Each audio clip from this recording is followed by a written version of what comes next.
माननीय supreme court ने नए यूजीसी नियमों पर रोक लगा दी है, लेकिन सवाल यह है कि क्या अब अंधभक्त दोबारा अपने पापा को उनका पुराना सम्मान दे पाएंगे। सवाल यह भी है कि यूजीसी के एक नियम से खतरे में आया सवर्ण क्या अब सुरक्षित हो गया है। हिंदू अब खतरे में है या नहीं। सम्मानित सीजेआई पर चप्पल फेंकने वालों को यह बात याद रखनी चाहिए कि उन्हें यह राहत माननीय सुप्रीम कोर्ट ने दी है। उन्हें यह भी बात याद रखना होगा कि उन्हें यह राहत उनके पॉपों ने नहीं दी है।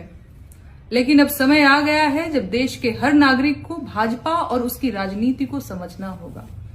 बांटो और राज करो का जो खेल अंग्रेजों ने भारत में शुरू किया था, आजाद भारत में वही खेल भाजपा खेल रही है और अपने ही देश के नागरिकों को आपस में लड़वा रही है। कभी धर्म के नाम पर, कभी जाति के नाम पर, सभी उलझे हुए हैं और वो इस कदर उलझे हुए हैं कि उनके सबसे अहम मुद्दे भी किनारे लग गए हैं। अब कोई गिरते रुपए का हाल नहीं पूछ रहा। अस्पतालों में बिना इलाज मरते मरीजों पर किसी को दया नहीं आ रही। मिड डे मील कागज पर परोसा जाए, चाहे दूषित पानी पी पी कर जान निकल जाए।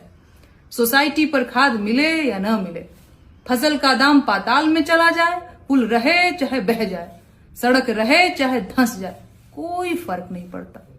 बुलेट ट्रेन और ट्रिलियन डॉलर इकोनॉमी जैसे जुमलों पर तो बात करना भी अपना मजाक उड़वाना है, लेकिन क्या बेटियों का सम्मान भी कोई मायने नहीं रखता।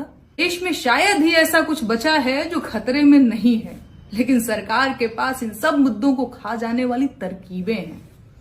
मेरा सवाल यह है कि देश कब तक तरकीबों और जुमलों से चलाया जाएगा। कब तक गोदी मीडिया के भरोसे खबरों को दबाकर जनता को ठगा जाएगा। दुनिया तीसरे विश्व युद्ध के मुहाने पर बैठी है, सोचिए हमारी क्या तैयारी है। क्या गोदी मीडिया हमें असली लड़ाइयां जिता सकेगा? क्या बड़ी बड़ी बातों से दुश्मन देश हमसे पराजित हो जाएंगे? एक तरफ जहां पूरी दुनिया एआई के नए युग में पहुंचकर विकास के जेट पर सवार हो चुकी है, हम अभी भी मंदिर, मस्जिद और जाति के झगड़ों में उलझे हुए हैं। दिल पर हाथ रखकर बताइएगा, क्या इसी को विश्व गुरु बनना कहते हैं? कैसे मान लिया जाए कि भाजपा ने देशवासियों के साथ धोखा नहीं किया है? क्या यही दिन दिखाने के लिए सत्ता में आए थे?